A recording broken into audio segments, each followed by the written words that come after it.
lesson I learned from Delilah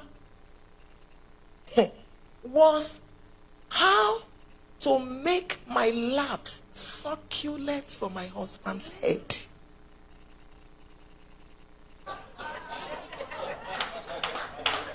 Because the reason why some men are into adultery, I don't justify sin, I stand against sin, is because their wives have thorns. Some of you have forgotten that inside every man, there are 3 major personalities. A lover that wants to play, a king that wants to reign, and a little boy.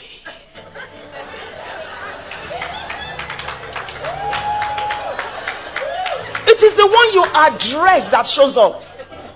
Because that man that has become, that boy that has become a man today, is used to lullabies. When he was young, his mom would rock him and sing songs. Sing. So when he turned 28 or 25 or 32, the mother transferred the responsibility to another woman, his wife.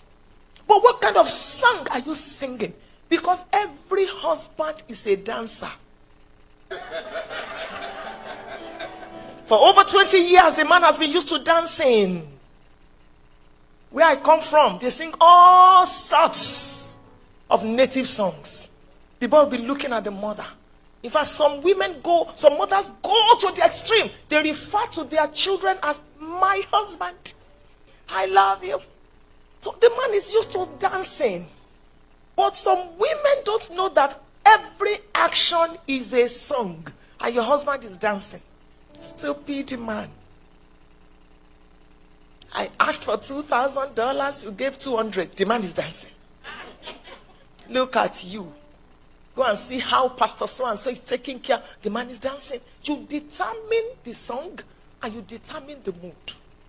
Sometimes when I wake up in the morning, I sneak. I tiptoe to my husband's side of the bed. I put my mouth very close to his ears and I'm singing a love song to him. In my language, in any language, as long as it's a love song.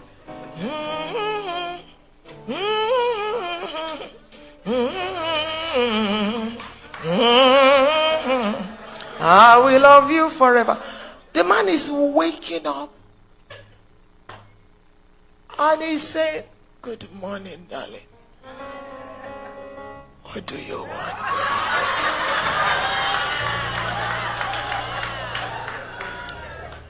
Up to half of the kingdom.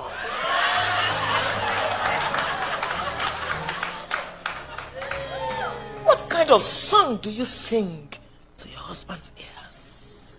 What kind of songs? Every statement is a song to him. Look at my girl. My girl was a helper. Stop condemning that girl. I preached a message some time ago titled The Power of the Window. Michael had it. In 2 Samuel chapter 6, David danced before the Lord. I don't want to go into that. I was torn between that message and this one I'm preaching today. David danced before the Lord. And my car stood by the window. You know why? Because she hadn't dealt with bitterness. She helped David to live. She helped David to escape. In 1 Samuel chapter 19, after David became great, David started marrying other wives. This lady was a princess. She didn't have a child. David had forgotten the person that helped him. And that woman did not deal with bitterness over the years. So when she saw David happy, rejoiced, she couldn't hold it back. Useless king, you have honor outside, but I wanted to know that you have not dealt well with your wife. She was, at first she was speaking from her heart. Speaking in her heart. And some of you men, you don't even know that some of your wives are in pains. The woman may not be able to say it out. She remembers the anniversary of your adultery. It's just because of Christianity that she goes to bed. Sometimes you are full of commendation in church and condemnation at home. You serve in church, you look and see and commit the sin of lucre. You know, men, that's why you adjust the mirror every time a lady passes. You look at the background, you look at everything. Whereas your wife at home, you hardly remind her that she's beautiful. Once a woman is 35 and above, she needs more validation. She's thinking, I have kids. Look at my tummy, look at me. She wants you to validate her. She wants you to speak to her. She doesn't want you to touch her only because you want to have sex with her. No. In fact, psychologists have discovered that a woman needs 13 meaningful touches per day.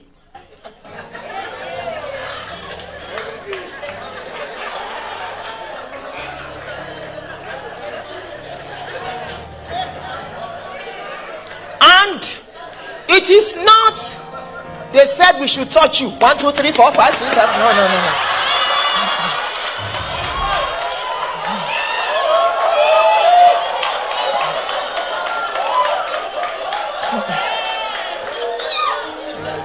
You squeeze her hands. You're driving, you and your wife alone in the car. You put your hand on her laps. Sometimes you put it just to touch her head. Sometimes you wake her up, you say, I just want to thank you. You've been through so much. I just wanted to know that I appreciate you. When God blesses me, you will see what I will do for you. You want to give her expectations. You want to give her hope. You want her to have a future. You are encouraging her. Sometimes you say to her, you're going to sit down today and I'm going to serve you breakfast in bed.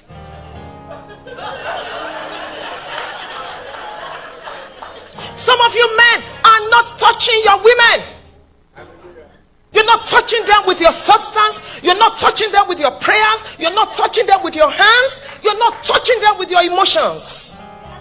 It's not just about sex.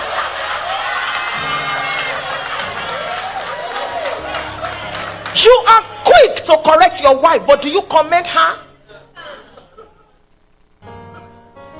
And you think you are spiritual because the pastor told you you're going to be sharing a word on Sunday. So your wife goes to the salon, she returns home, you are lost in the book of Habakkuk.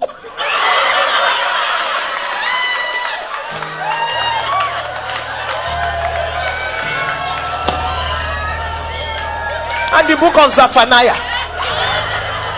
And the woman is passing and passing, coughing, just to draw attention, just to tell you, validate me. And the next thing you're going to do, you just remove your glass and say, sweetheart, where did the Bible say that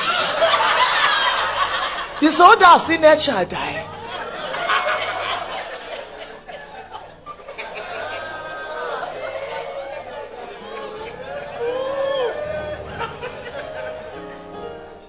When Sarah told Abraham, go into my house help, Abraham did not argue.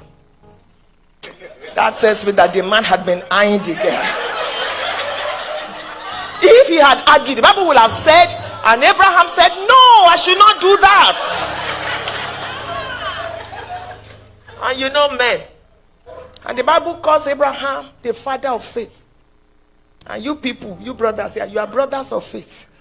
So I can imagine how many women you have been eyeing. Anointing does not answer to adultery. Anointing is not the answer to adultery. Prayer is not the answer to adultery. No matter how big and how great a man is, by reason of adultery, he can be turned to a piece of bread. Proverbs chapter 6. Anointing answers to discipline. You plan to last. You don't carry a woman in your car at 10 p.m. The woman doesn't come for counseling in your office and she's crying. And you know, women have 7 kinds of powers. One of them is tears. We have it. Another one is our mouth. Some of you want to take it from your wife. No, you can't take it. The book of Genesis chapter 3, when the devil confronted Eve, the devil spoke in King James's version. The devil spoke 14 words. Eve replied with 44. Go and count it when you get home. Count it. When Saul was going to kill David, it was Michal that let him down through the window. Put goat's ear, put a teddy bear, covered it all, and saved him. That's a helper. A strategic helper. I pray for you today that God will send these kinds of helpers into your life. And may you also be that or those kinds of helpers.